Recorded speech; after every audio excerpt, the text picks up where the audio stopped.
बिस्मिल्लाहिर्रहमानिर्रहीम। बेटा आवाज आ रही है आप लोगों को? अस्सलाम वालेकुम।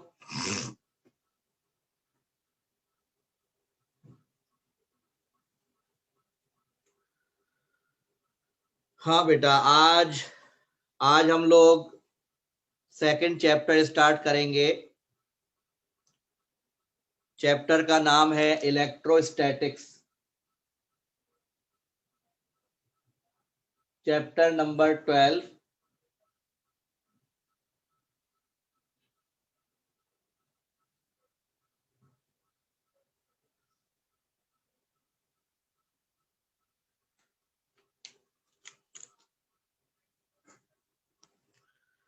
इलेक्ट्रोस्टैटिक्स का मतलब है रुका हुआ चार्ज। बेटा ये जो इलेक्ट्रो है, इलेक्ट्रो का मतलब है चार्ज, क्योंकि इलेक्ट्रॉन एक चार्ज पार्टिकल है तो ये वहां से इसको लिया जाता है इलेक्ट्रो। और स्टैटिक्स का मतलब होता है एट रेस्ट। तो चैप्टर का नाम बना चार्ज एट रेस्ट। सबसे पहले हम ये पढ़ेंगे, आपको समझाएंगे आज पहला कि भाई व्हाट इज चार्ज।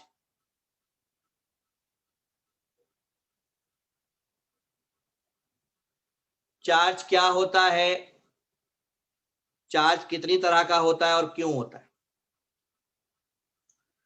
बेटा अगर मैं दुनिया में किसी भी चार्ज को तोड़ता जाऊं तोड़ता जाऊं तोड़ता जाऊं, फाइनली मेरे पास जो आखिरी चार्ज बचेगा वो होगा इलेक्ट्रॉन। उसको यूनिट चार्ज या सिंगल चार्ज कहते हैं। इसकी वैल्यू 1.6 10 की पावर -19 कूलम होती है, यानी the least charge, the least charge. अब तक ये, अब फर्ज कर लो कि मेरे पास ये एक बॉडी है। बताना ये चाह रहा हूं कि बॉडी पर चार्ज कैसे आता है। अगर मैं इसके अंदर से एक इलेक्ट्रॉन निकाल लूं तो इस पर एक इलेक्ट्रॉन के बराबर पॉजिटिव चार्ज आ जाएगा, और अगर मैं इस पर एक इलेक्ट्रॉन कहीं से लाकर डाल दूं तो इस पर एक इलेक्ट्रॉन का नेगेटिव चार्ज आ जाएगा। तो किसी भी बॉडी पर जो चार्ज होता है वो इलेक्ट्रॉन के जाने आने से बनता है, एक्सचेंज ऑफ इलेक्ट्रॉन से बनता है। तो दुनिया में कोई भी जो चार्ज होगा उसको हम लिखेंगे Q, और वो जो चार्ज होगा वो प्लस भी हो सकता है माइनस भी हो सकता है। प्लस का मतलब है यहां से इलेक्ट्रॉन चले गए, और माइनस का मतलब है यहां इलेक्ट्रॉन आ गए। कितने इलेक्ट्रॉन आ गए और चले गए?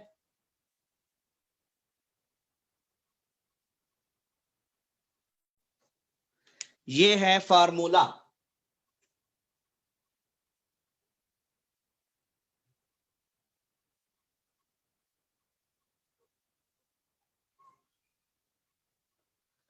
Number of electron.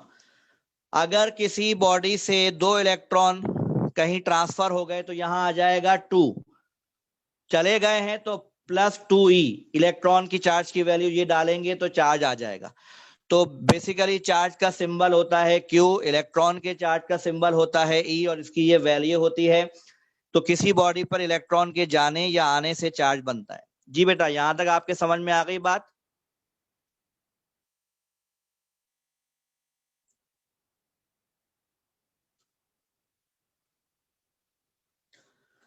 अब मैं ये वाला फार्मूला यहां लिख रहा हूं, ये मैं आगे न्यूमेरिकल में यूज करूंगा यहां पर।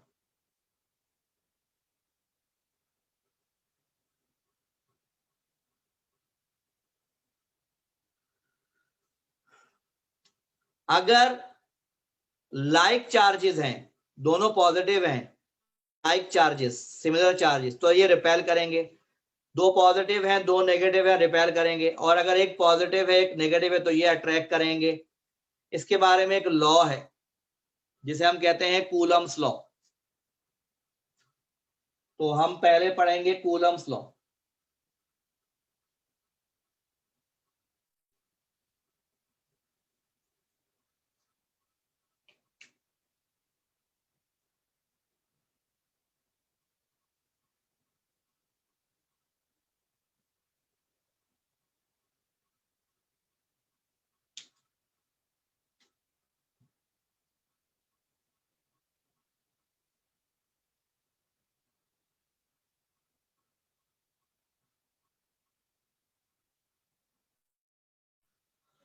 कूलम कहता है कि हमारे पास दो पॉइंट चार्जेस हैं।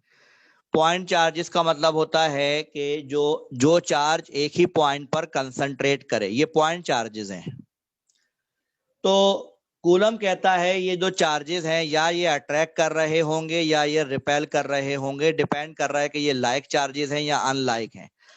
बहरहाल ये अट्रैक्ट करें या रिपेल करें, इनके दरमियान एक फोर्स है।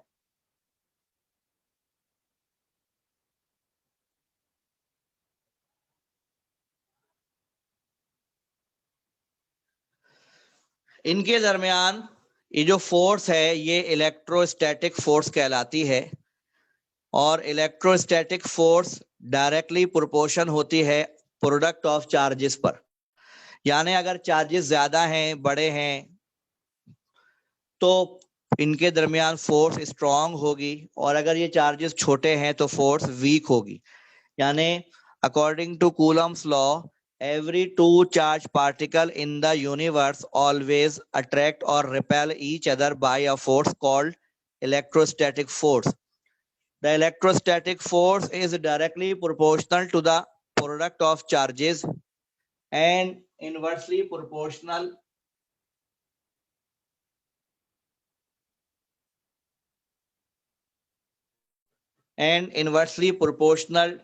to the square of the distance between them. यानी अगर मैं डिस्टेंस बढ़ाऊंगा तो फोर्स कम हो जाएगी, डिस्टेंस कम करूंगा तो फोर्स बढ़ जाएगी।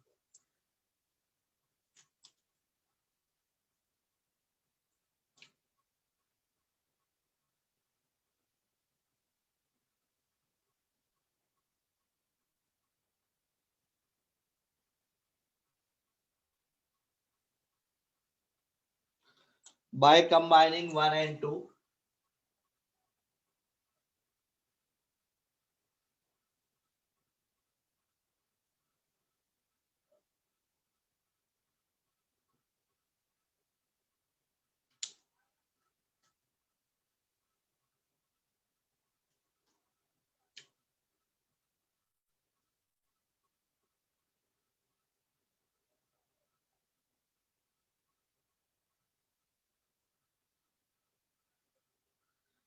यहां पर उसने कांस्टेंट यूज किया के।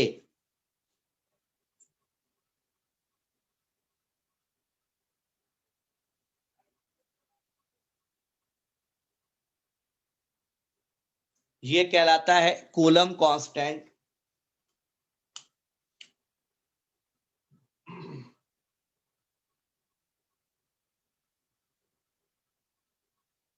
और ये इसकी वैल्यू है जो आपको न्यूमेरिकल में दी जाती है, या याद कर लीजिए, ये कूलम कांस्टेंट की वैल्यू है।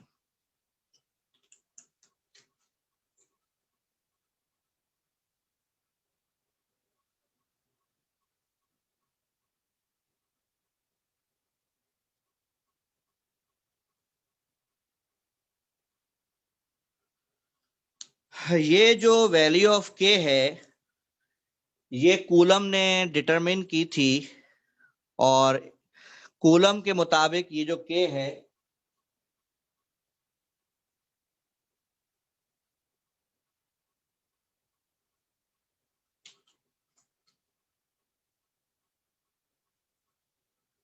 कूलम के मुताबिक ये जो के था, इस कांस्टेंट की वैल्यू है 1/4 पाई एप्सिलॉन नॉट। यानी इसको सॉल्व करने पर ये जवाब आता है। अब ये 4 तो आप जानते हो, 4 को कहते हैं पाई की वैल्यू 3.142 होता है। अब मसला है सर ये क्या चीज है, बताते हैं आपको ये क्या चीज है।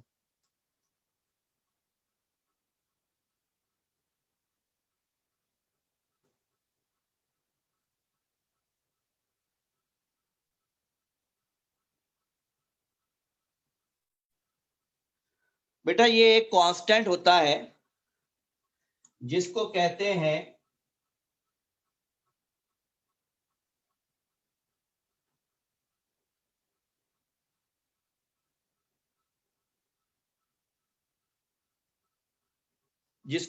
हैं permittivity of free space. Permittivity का मतलब होता है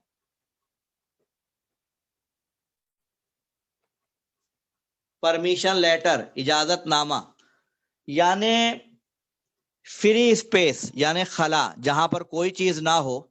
जब कोई चीज ना हो तो वहां फ्री स्पेस होता है। तो फ्री स्पेस अपने अंदर से इस फोर्स को कितना अलाउ करता है कि ये जाए फोर्स और उस चार्ज पर लगे, उसकी जो वैल्यू है, उसकी जो परमिशन है, उसकी जो कांस्टेंट वैल्यू है, वो परमिटिविटी यानी इजाजतनामा कहलाती है, जिसकी सिंबल इसका ये है एप्सिलॉन नॉट। इस सिंबल का नाम है एप्सिलॉन नॉट।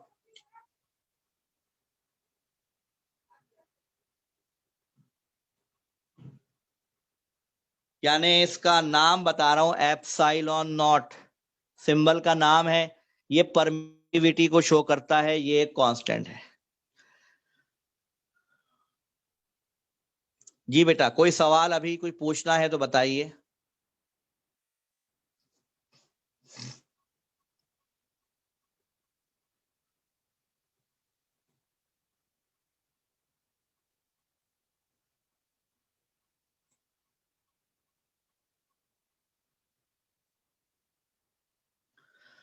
आपको ये सिर्फ दिखाना है, नोट्स में याद करना है, वरना आपका न्यूमेरिकल जो है वो इससे सॉल्व हो जाएंगे सारे। ये वाली वैल्यू के की याद करनी पड़ेगी या दे देते हैं एग्जाम में। क्लियर है? अच्छा, एक और चीज होती है, अगर इस चार्ज और इस चार्ज के बीच में मैं कोई मीडियम रख दूं, अगर मैं इन दोनों चार्जेस के दरमियान लकड़ी, प्लास्टिक, रबर, शीशा, लोहा, कोई चीज रख दूं, तो ऐसा करने से यहां पर एप्सिलॉन आर आ जाता है। एप्सिलॉन आर का मतलब होता है रिलेटिव परमिटिविटी।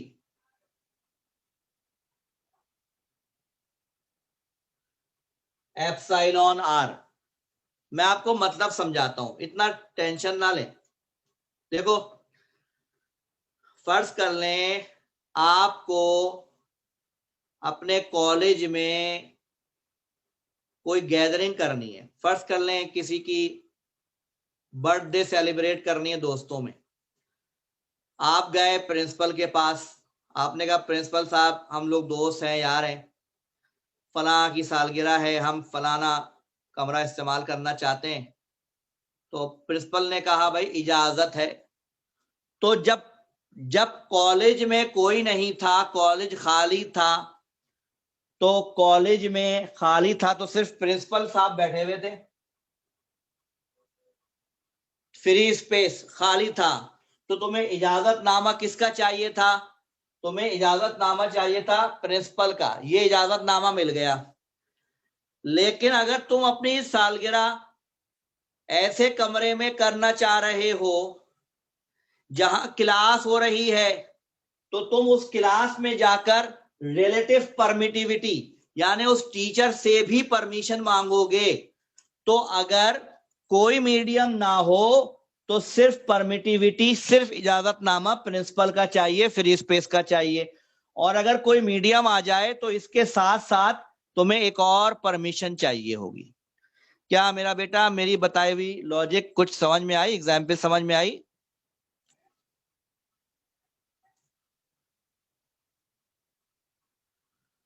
ठीक है बच्चों, बस ये हमारा टॉपिक हो गया खत्म। अब हम करेंगे न्यूमेरिकल, वो न्यूमेरिकल जो इसके कूलम्स लॉ के रिलेटेड है, वो न्यूमेरिकल करेंगे।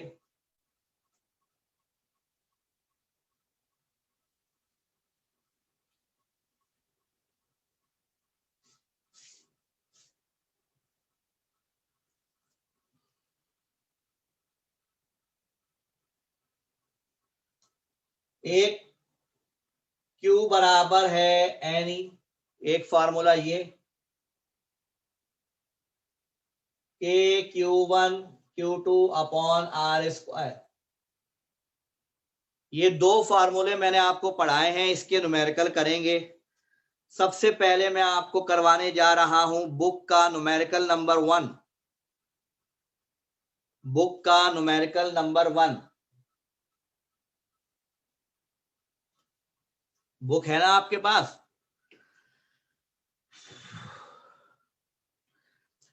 कहता है कि the electrostatic force between any two charges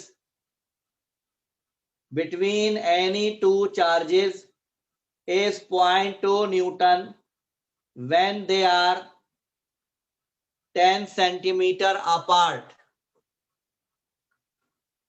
वो कह रहा है कि दो चार्जेस हैं, बता नहीं रहा कौन से चार्जेस हैं, बस हैं दो चार्जेस, वैल्यू नहीं बता रहा। कह रहा है वो जो दो चार्जेस हैं, फर्स्ट कर, अच्छा जब चार्जेस ना बताए जाएं, जब चार्जेस ना बताए जाएं तो वो ये पॉजिटिव तस्वुर किए जाएंगे। वो कह रहा है the electrostatic force between two charges is 0.2 Newton when they are 10 centimeter apart।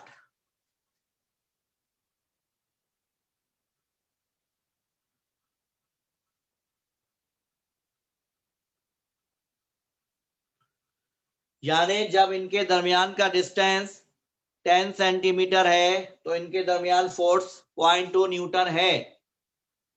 वो कह रहा है what would be the force, कह रहा है भाई बताएं फोर्स क्या हो जाएगी, F2 फोर्स क्या हो जाएगी अगर डिस्टेंस 1 सेंटीमीटर कर दिया जाए,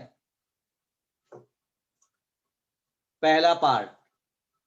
और दूसरा पार्ट कहता है फोर्स क्या हो जाएगी अगर डिस्टेंस 5 सेंटीमीटर कर दिया जाए। यानी सिर्फ डिस्टेंस को कम चेंज कर रहा है, फोर्स बतानी है।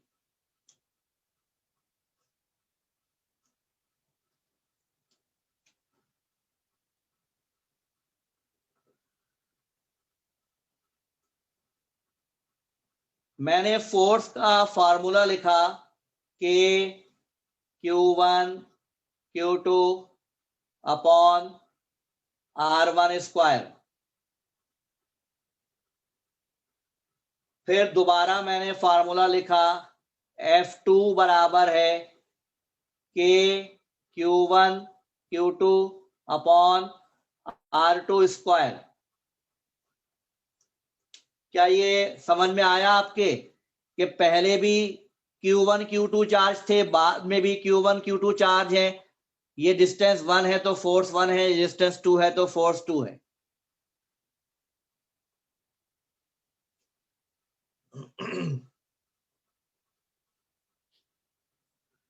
क्या मैं ऐसे लिख सकता हूं?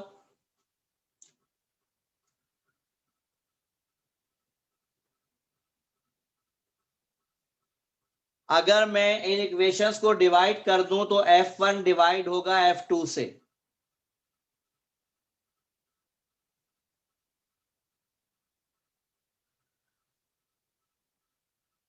F1 की वैल्यू है के Q1 Q2 upon R1 square.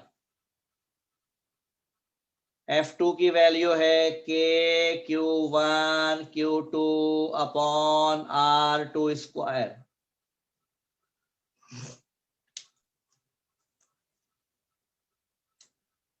मैंने ये के क्यू वन क्यू टू, ये के Q one Q to cancel out कर दिया, मेरे पास बचा F1 अपॉन F2 बराबर 1 upon R1 square upon 1 upon R2 square. ये R2 स्क्वायर ऊपर चला जाएगा, R2 square upon R1 square, cross multiply कर दो, F1 R1 स्क्वायर बराबर F2 R2 स्क्वायर। पहले बताओ यहां तक क्लियर है बच्चों?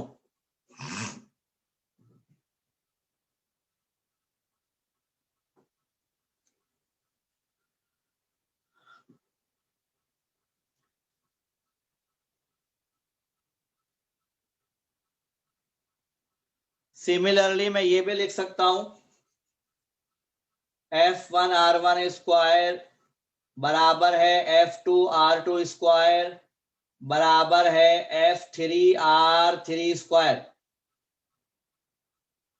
यानी फोर्स और डिस्टेंस का स्क्वायर का प्रोडक्ट सेम रहेगा।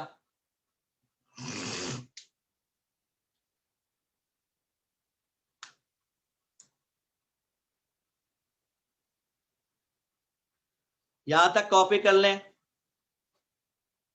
फिर बताता हूं आगे।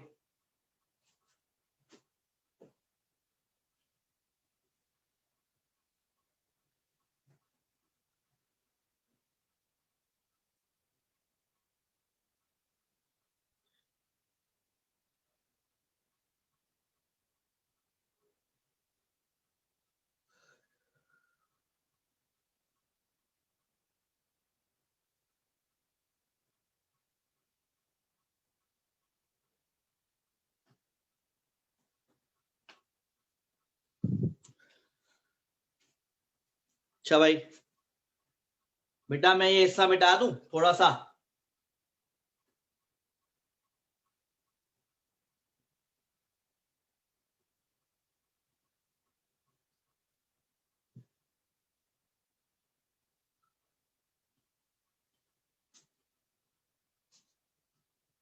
चलें देखें, मैं सॉल्व कर रहा हूं पहला part, I am solving F2।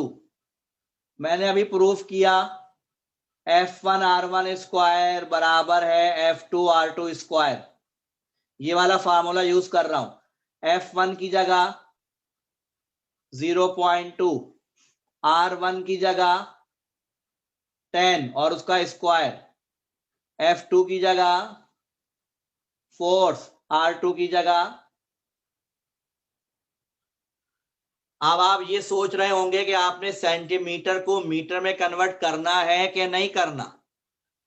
जब भी सवाल में कंपैरिजन आ जाए ना, कंपैरिजन का मतलब है जो चीज यहां हो वही चीज वहां हो, तो फिर इस बात की अहमियत खत्म हो जाती है कि वो मीटर में रहे या सेंटीमीटर में रहे, जवाब सेम आएंगे।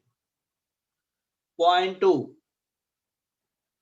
10 का स्क्वायर 100, 1 का स्क्वायर 1, F2 1 जा F2, 100 इंटू 0.2 20 न्यूटन, तो F2 आ गया 20 न्यूटन।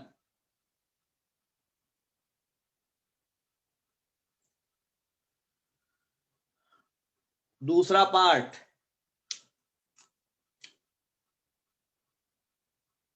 F3 निकालना है। क्या मैं लिख सकता हूं F1 R1 स्क्वायर बराबर है F3 R3 स्क्वायर। ये वाला पार्ट ले लिया मैंने, अब ये चाहिए ना मुझे, अब ये चाहिए तो ये वाला पार्ट ले लिया, पहले ये वाला पार्ट लिया था। F1 0.2, R1 10, F3 निकालना है, R3 है 5।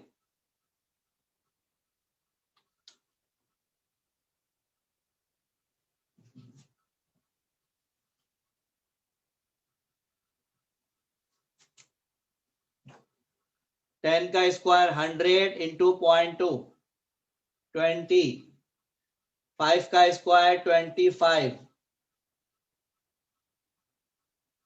20 डिवाइडेड बाय 25 बराबर F3,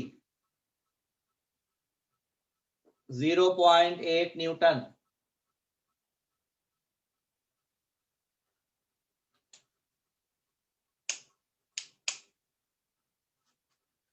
जी बेटा क्लियर है यहां तक?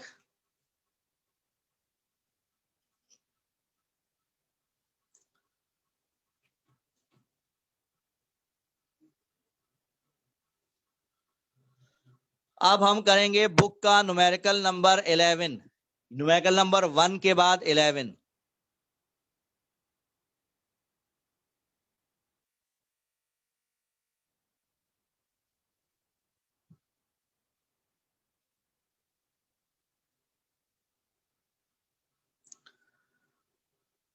कॉपी कर लें तो बताइएगा।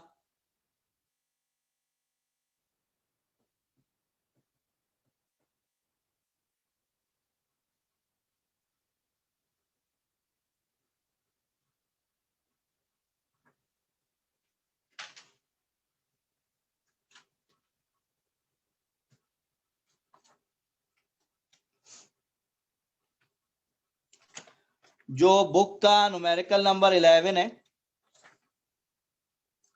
वो कई मर्तबा पेपर में भी आया है।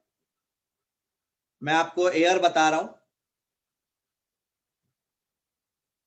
एयर नोट कर लीजिए।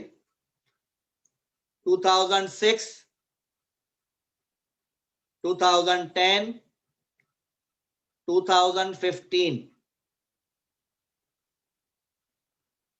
3 दफा पेपर में आया है बुक का न्यूमेरिकल नंबर 11, 2006, 2010, 2015।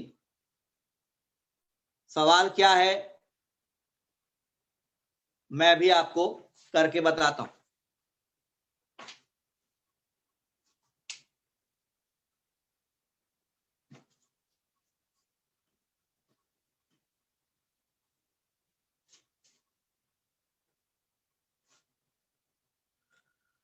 बुक का न्यूमेरिकल नंबर 11,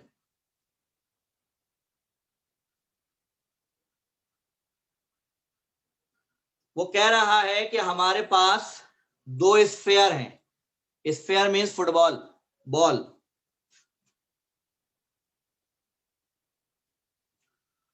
और दोनों 10-10 ग्राम के हैं। किलोग्राम में बनेंगे, 1000 से डिवाइड करूंगा, 0.01 किलोग्राम।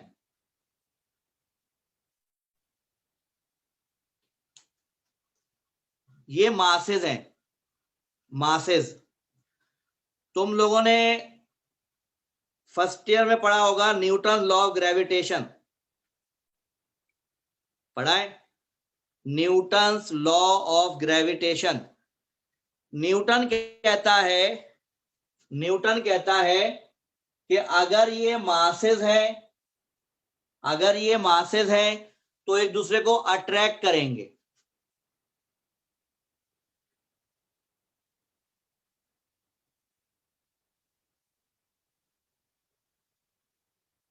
इस फोर्स से, क्या ख्याल है? याद आया कुछ? अगर ये मासेज है तो ये एक दूसरे को अट्रैक्ट करेंगे इस फोर्स से, ठीक? कहता है how many electrons should be removed,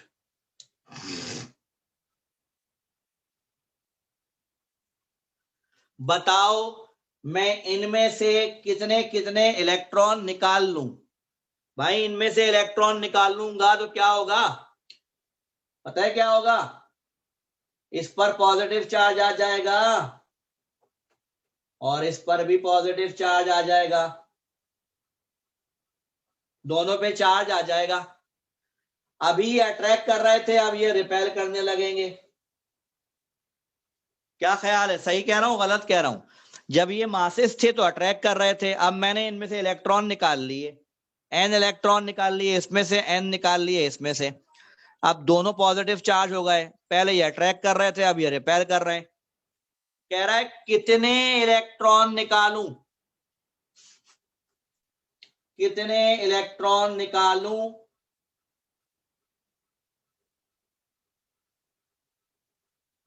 कि ये दोनों फोर्सेस बैलेंस हो जाएं।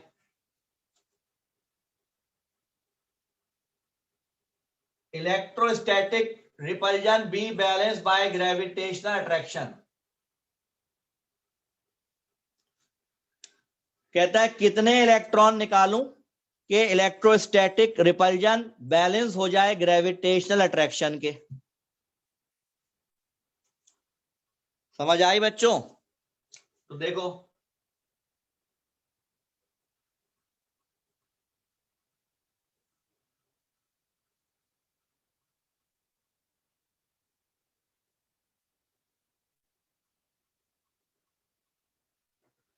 देखो बेटा, ये जो M1 है और ये जो M2 है, ये दोनों बराबर हैं। तो मैंने M1 और M2 दोनों को मान लिया कि ये M है, तो M1 की जगह भी M और M2 की जगह भी M स्क्वायर आ गया, नीचे R स्क्वायर आ गया। और जब मैं दोनों से सेम चार्ज निकालूंगा तो Q1 भी Q होगा और Q2 भी Q होगा, तो Q स्क्वायर आ जाएगा। ये आर स्क्वायर कैंसिल हो जाएगा।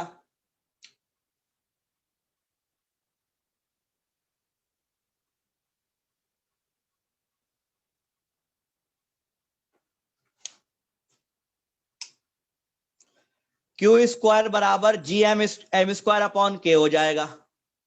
जल्दी से ओके की रिपोर्ट चाहिए मुझे।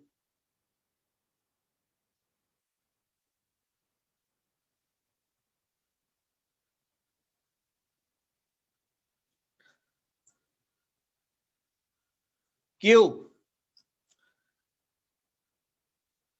क्यू बराबर एन ई। एन माने नंबर ऑफ इलेक्ट्रॉन पूछे हैं।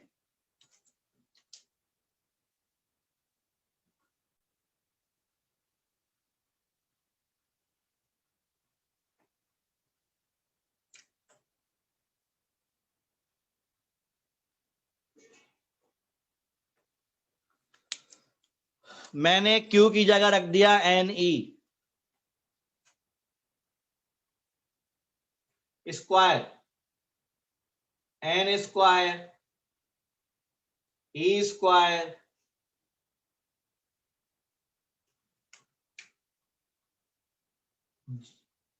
जी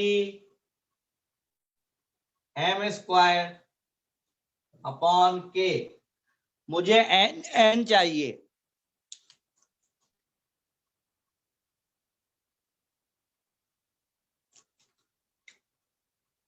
जी एम स्क्वायर के ई स्क्वायर, ये ई स्क्वायर डिवाइड हो गया।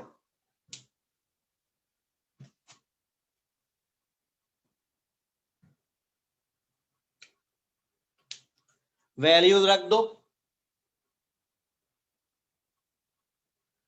बेटा। ये जो कैपिटल जी है इसकी वैल्यू एग्जाम में गिवन होगी। ये वैल्यू होती है वैल्यू ऑफ जी। मास की वैल्यू है 0.01 का स्क्वायर। के की वैल्यू आपको याद है 9 एक्सपोनेंट 9। और ई इसकी वैल्यू भी पता होनी चाहिए, मैंने लिखवाई थी।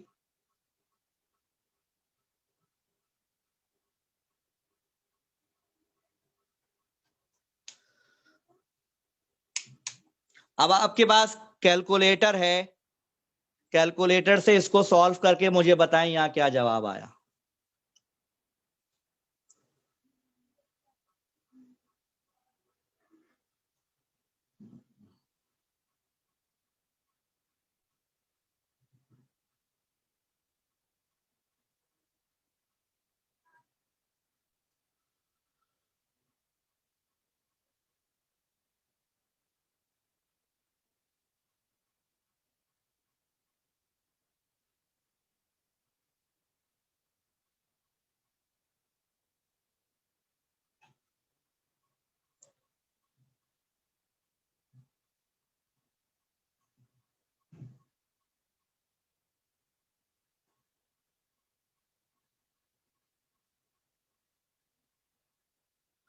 बेटा किसी ने सॉल्व किया है बच्चे?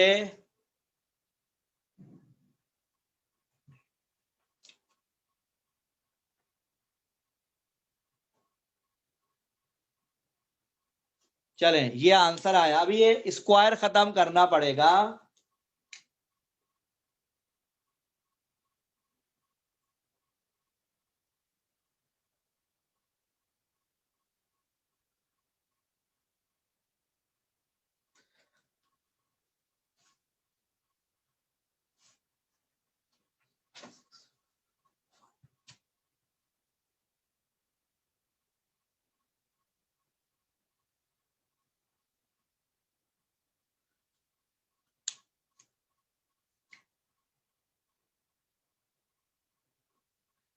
मैंने जब इसका रूट लिया तो 5.37 10 की पावर 6 इलेक्ट्रॉन्स, ये आंसर आया।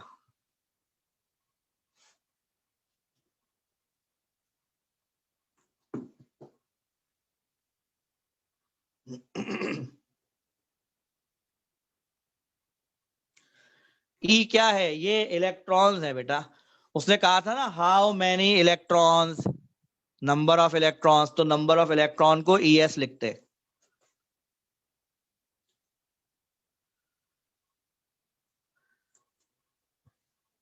आप चाहें तो स्पेलिंग में लिख दें, इलेक्ट्रॉन्स लिख दें।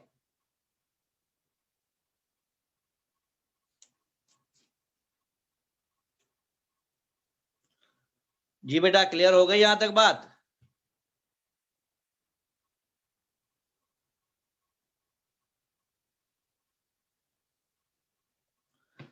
कोई सवाल पूछना है आप लोगों को बेटा?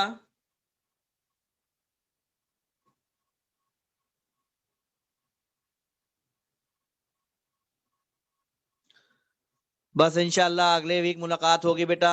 जब तक के लिए अल्लाह हाफिज, खुश रहें।